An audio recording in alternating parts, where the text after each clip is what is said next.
There exists a certain kind of soul that enters the world with its radar permanently switched on. They don't just hear what you say. They register the silence between your words. They don't just see your smile. They feel the weight it might be carrying. For a long time, this is mistaken for a superpower, a badge of emotional honor. But there is a quiet hazard in feeling everything so intensely. It's like walking through the world without skin. Every emotional frequency is absorbed, processed, and stored internally. You become the unpaid therapist, the emotional shock absorber, the one who maintains the harmony of every room you enter. But a system built to carry everyone else's weight will eventually buckle under its own. And when it does, a terrifying question surfaces. If I am so attuned to everyone, why does no one feel me? Why am I surrounded by people, yet standing in an empty room inside my own chest? Carl Jung, the master of the hidden psyche, would argue that this moment of isolation isn't a malfunction. It's a signal. It's the first crack in a dam built on a false identity. We spend our early lives constructing a persona, the nice one, the reliable one, the one who never causes waves. We mistake this mask for our face. The empath, in particular, builds their entire world around this role. They believe that if they can just be compassionate enough, understanding enough, and selfless enough, they will be safe. They will be loved. But here is the catch. When you live to preserve an image, you stop living from your core. You become a curator of a museum where you are not even the main exhibit. Today is not a lecture on how to build walls or turn your heart to stone. It's a guide through a much harder passage. It's about the awakening of the empath, the moment the floor gives way, the journey through the rubble of your old self, and the ultimate gut-wrenching choice you must make when you realize that staying the same means dying on the inside. If you have ever felt the ground shift beneath your feet and watched people disappear as you tried to stand up straighter, this inquiry is for you. Part I. The earthquake of the self. Jung noted a peculiar pattern in those who came to him with the deepest capacity for empathy. These were people who could walk into a room and instantly calibrate the emotional temperature. They were the keepers of secrets, the soothers of pain. They embarked on the path of self-discovery. They looked at their shadows. They learned to say no. They tried to reclaim the parts of themselves they had disowned. And then, something strange happened. Just as they began to feel a flicker of genuine wholeness, the world around them began to quake. The friend who once called them daily went silent. A family member, instead of celebrating their growth, met them with coldness or sarcasm. A partner who once adored their gentle patience now seemed irritated by their very presence. The empath stands in the ruins of their social life, holding the tools of their healing in their hands, wondering why the medicine tastes like poison. Why does getting better make me feel so much worse? Jung's insight here is crucial. The collapse isn't a sign that your healing failed. It is the definitive proof that it worked.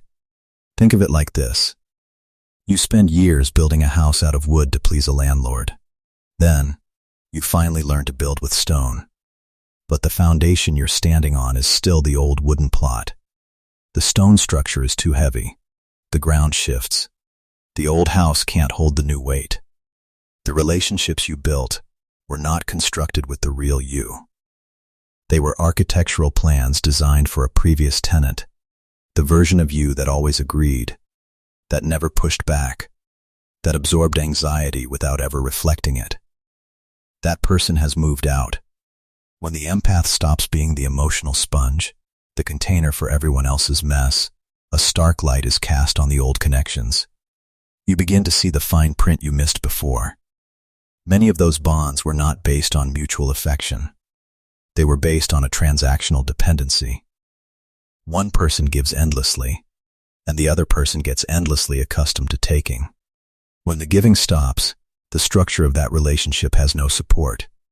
It doesn't crumble because you became cruel. It crumbles because the invisible contract expired, and the other party refuses to sign a new, fairer one. The collapse is the doorway. It is the necessary demolition to clear the land for a life built on truth, not on unconscious sacrifice. Part 2. 4 things that can no longer fit. As the dust settles from the demolition, the awakened empath begins to realize that their very capacity for life has changed. They haven't just lost people. They have outgrown entire psychological environments. There are 4 specific things they will find themselves quietly, and often painfully, leaving behind. Number 1. They outgrow their immunity to nonsense. Before the shift, an empath possessed a remarkable skill. They could function in deeply unconscious environments while wearing a mask of normality. They could sit at a dinner table where every joke was a thinly veiled insult, where every comment was a power play disguised as concern. They could maintain friendships for decades based purely on history, where the conversation never dipped below the surface of weather and sports. They could work in corporate cultures, where performative professionalism was just a fancy word for wearing a mask. Their survival instinct whispered a convincing lie. Belonging is more important than truth. Just adapt. Just blend in. But after the awakening, a subtle yet profound intolerance develops. It's not that they become judgmental or difficult.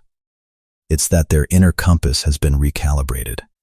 Environments built on denial, pretense, and unspoken rules now feel like a psychological allergen.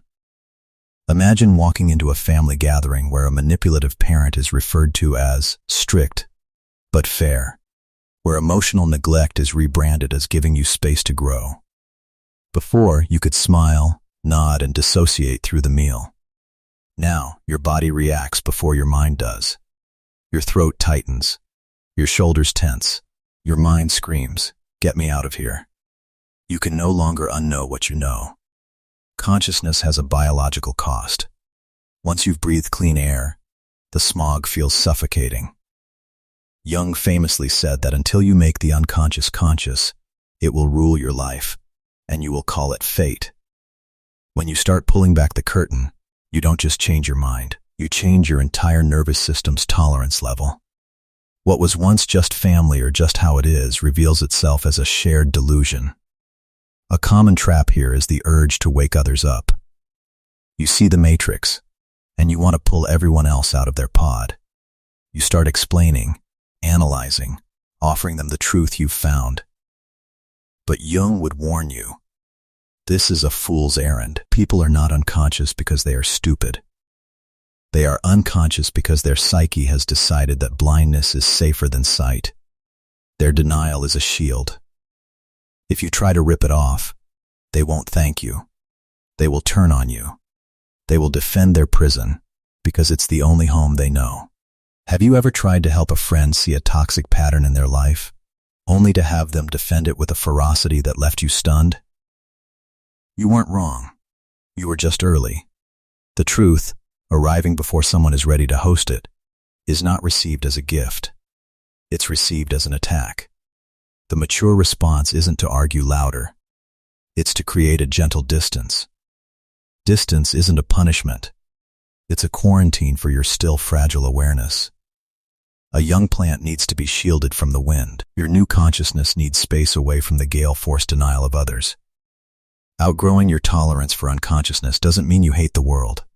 It means you finally love yourself enough to not breathe its poison. Number 2, they outgrow relationships that run on a deficit. Before the awakening, the empath often operates on a hidden algorithm. My value scroke, my utility. They become the designated repair person for every rift. They are the listener, the fixer, the one who feels responsible for everyone's emotional state. If someone is sad, they must fix it. If there is a conflict, they must mediate. Giving isn't a choice. It's the operating system.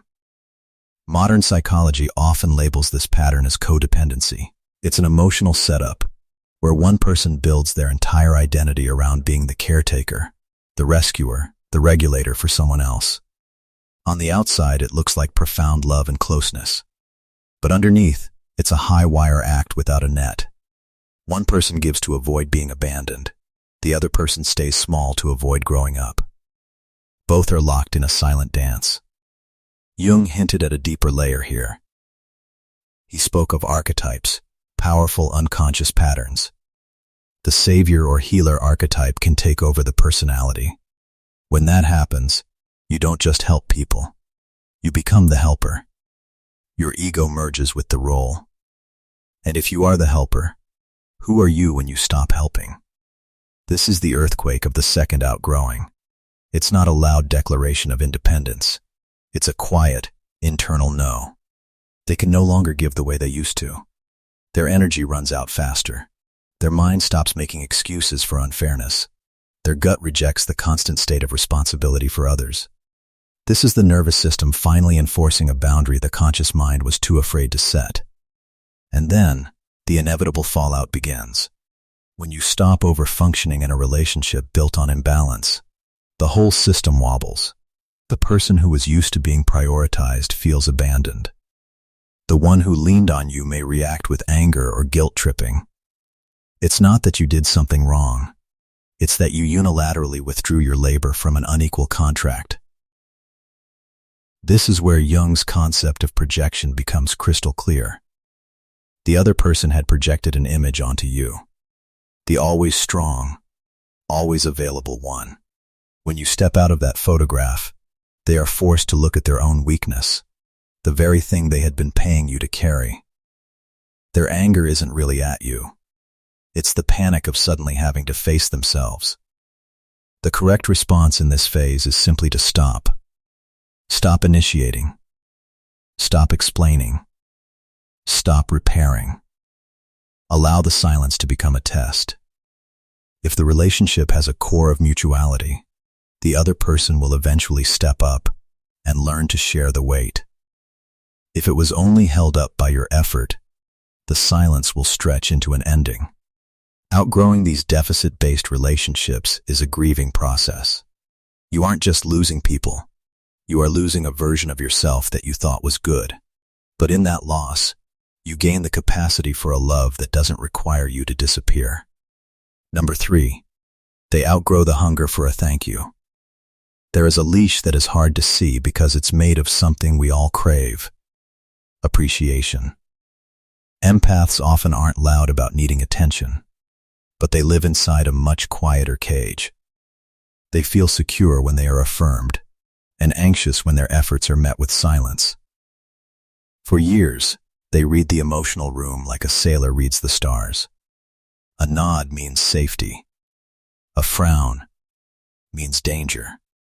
They adjust their sails constantly, not out of insincerity, but because they learned long ago that external calm equals internal survival.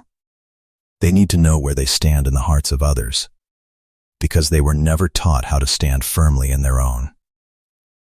Then, a tipping point arrives. The exhaustion of constantly checking the meter runs out. They realize that if their sense of worth requires a constant feed of external feedback, they are not actually standing on their own 2 feet. They are anchored to a buoy in the ocean, and any wave can pull them under. Jung wrote that no tree can grow to heaven unless its roots reach down to hell. For the empath, that hell is the fear of being invisible. The fear of giving, and receiving nothing in return, not even acknowledgement. When they finally face this fear, they learn a hard truth. Applause is an echo in an empty theater. It fades. The only light that doesn't go out is the one you generate yourself. The shift here isn't a defiant "I don't need anyone." It's a quiet, tectonic movement. They stop waiting for the gold star to know they did good work. They can speak truth without checking to see who's clapping. They can be quiet in a group without feeling like they've disappeared. They stop interpreting someone else's bad mood as a reflection of their own worth. Let me tell you about someone I know, a graphic designer from Austin named Marcus.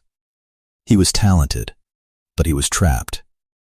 He'd spend weeks on a project, then refresh his email obsessively, waiting for his client's praise.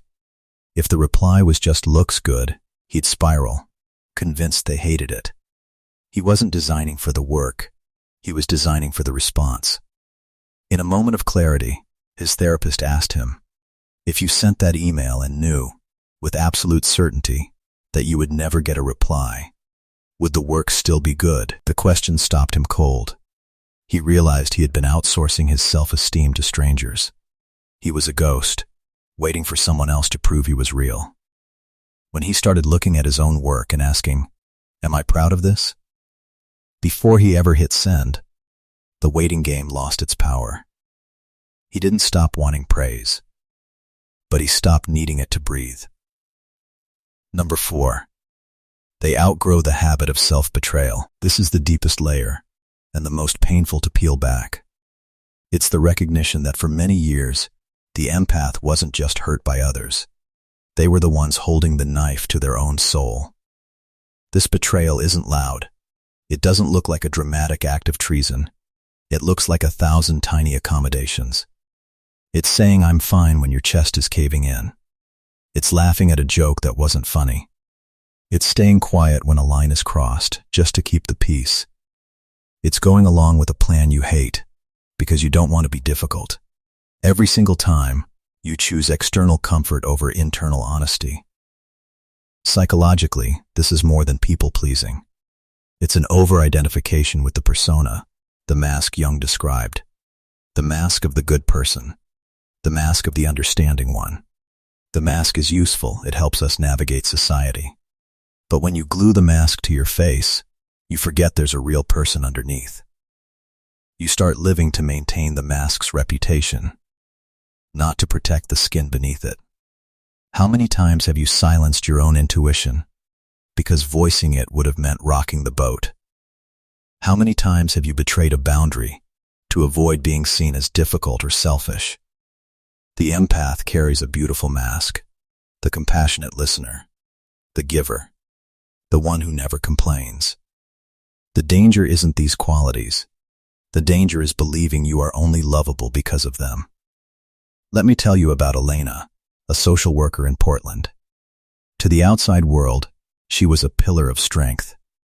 At work, she held space for the most vulnerable.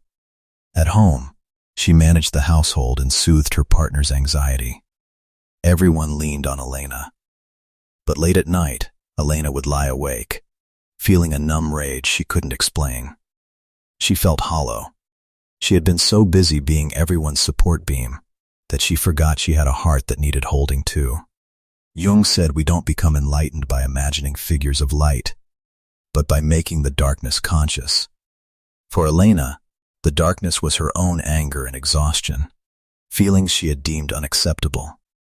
Acknowledging them felt like failure, but it was actually the first step toward honesty. To betray yourself is to strangle your inner voice to avoid an argument. The danger is doing it for so long that the voice stops whispering altogether. Eventually, the body speaks for the soul. The exhaustion, the anxiety, the numbness, these are the shadow's demands for an audience. Awakening happens when you can no longer tolerate the civil war inside you. You realize that every time you said yes to keep someone else happy, you said no to yourself. And that no was carved into your self-respect. Outgrowing self-betrayal isn't about becoming aggressive. It's about alignment. It's about making your words and your feelings match. It's about speaking a truth, even if your voice shakes. It's about setting a boundary, even if it risks disappointing someone.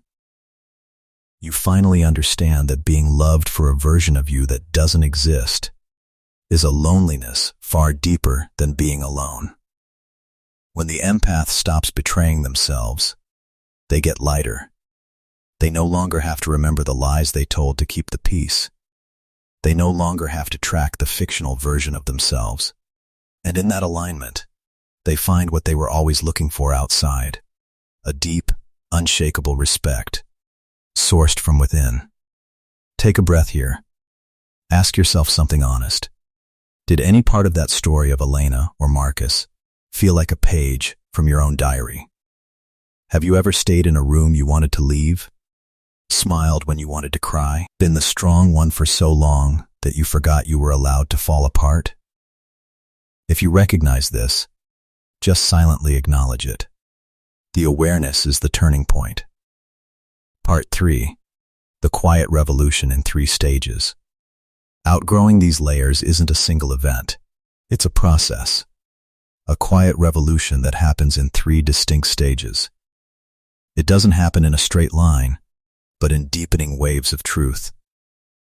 Stage 1. Recognition. This stage begins with a simple, devastating clarity. It's not realizing that others are bad. It's realizing that you have been living in a structure that was bad for you. You see that you were the one always initiating the call, always smoothing the conflict, always giving the extra mile. What you once called love, you now see was a unilateral peace treaty. You realize that some relationships only function as long as you are willing to pay the bill. This recognition hurts because it shatters the beautiful story you told yourself about loyalty and connection. But once you see the blueprint of the trap, you can't unsee it. Stage 2. Experimentation. This stage has no fanfare. There are no dramatic exits. You just stop trying as hard. You stop being the one who always reaches out. You stop being the first to apologize. You stop rushing to fill the silence. You step back, not to punish anyone, but to observe gravity. You want to see what happens when you are not the force holding the whole thing together. In that quiet experiment, the truth reveals itself. A few people will step forward, showing they are there for you, not just for what you do for them, but most will not. When you stop carrying the weight for 2, the connection just floats away. The deepest pain here isn't the loss of the person. It's the realization that you were in love with the idea of them, and the idea of the relationship, more than the reality of it. Stage 3. Release. After the experiment comes the release. Not in anger, not in resentment, but in a clear-eyed acceptance. Those relationships fit who you used to be.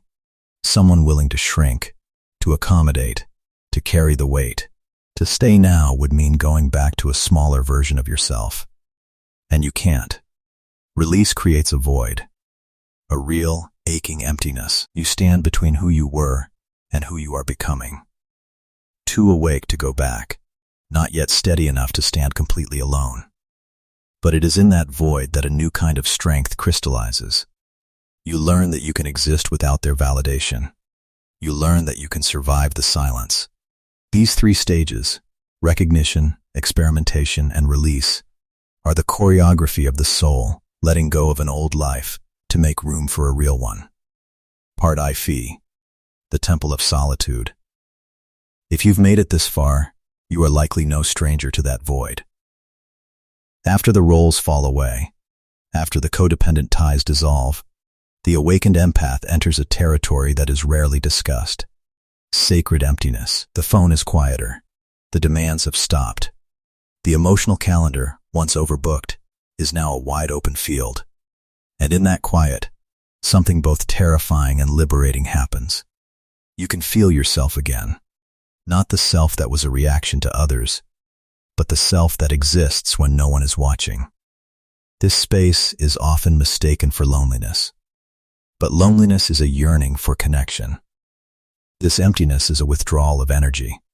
For so long, your life force flowed outward into others, managing, soothing, maintaining. Now, the tide has come back in. And when the water recedes, you see the landscape of your own soul more clearly than ever before. Jung spoke of this as a time when libido, psychic energy, withdraws from the external world and returns to the inner center. It can feel disorienting, like the world has gone mute. But this withdrawal is the precondition for all genuine growth. Without the noise of other people's expectations, you begin to hear whispers from your own depths, old dreams you postponed, interests you labeled as frivolous, emotions you were too busy managing to actually feel.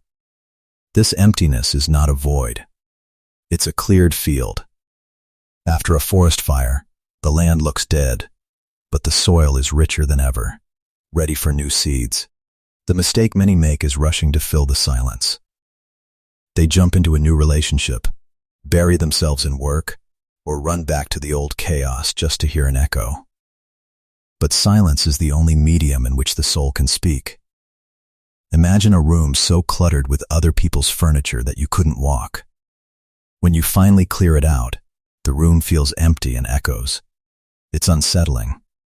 But it's the only condition in which you can choose your own furniture, your own design, your own life. You are not decorating around other people's stuff anymore. Learning to be in this emptiness without panicking is the work. It's sitting in a cafe without scrolling through your phone. It's having a free evening and feeling relief instead of dread. These small moments signal that a new foundation is being poured. This space is sacred because it is the only place where you are not performing. You are not the therapist, the fixer, the good child, the reliable friend. You are just present. And in that presence you discover that your worth was never contingent on your usefulness. It was always just there. Gradually, the emptiness stops being scary and becomes creative. It becomes the ground from which you choose relationships, not because you need them to fill a hole, but because you want to share the wholeness you've found. Part V. The ultimate crossroads. When your frequency changes, you can no longer tune into the old stations. The people and places that once felt like home now feel like static. It's not that you are walking away. It's that you can no longer fold yourself into the old cramped spaces. If you find yourself in this place, do not mistake it for failure. Failure would be staying small to keep everyone else comfortable. What you are experiencing is the natural, gravitational pull of growth. Awakening is not a trophy on a shelf. It is a daily responsibility to live in alignment with what you have seen. And it places you at a final, quiet crossroads. Two paths lie ahead. The first path is the road back. It's well lit and familiar. It promises the return of old connections, but only if you agree to dim your light. It asks you to forget what you've learned, to stop asking the hard questions, to become the softer, more agreeable version of yourself again. This path offers company, but it demands you leave your soul at the door. The second path is not well marked. It is a trail through the unknown. It does not promise you company. It only promises you clarity. It asks you to honor your awakening, even if that means long stretches of walking alone. There is solitude here, yes, but it is an honest solitude.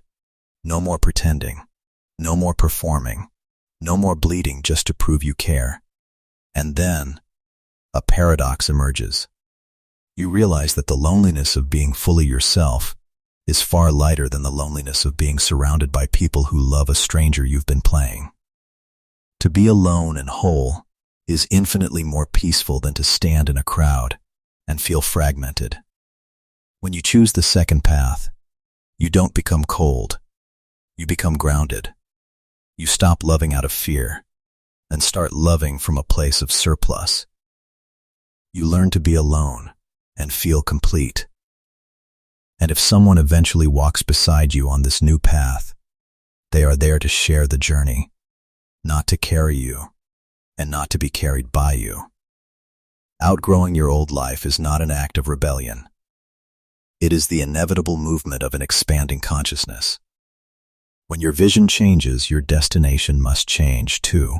You cannot pour new wine into old wineskins without losing both. So, accept this passage with gentleness. Walk through it, even if your knees buckle. Let those who cannot follow you go, without clinging, without resentment, without a 10-page explanation. Trust that on the other side of this letting go is not a cold, empty wasteland. It is a version of you that is fuller, deeper, and no longer asking for permission to exist. What you gain will be worth every departure. Conclusion.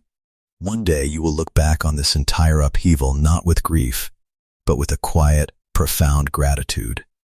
You will understand that the pain was not a punishment. It was a plow, turning over the hard ground of your heart to make it fertile again. The goodbyes were not thefts of love. They were the return of your own energy, your own focus, your own life. You may have felt you were losing everyone. In reality, you were slowly, painstakingly reclaiming the one person you set aside years ago. Yourself. There will still be moments of pain. That pain is the doorway. On the other side is not a more crowded room, but a more spacious existence. If you have dared to walk this far, to face the darkness and keep moving, believe this with every fiber of your being: you are not losing your life. For the first time, you are finally, truly coming home to it.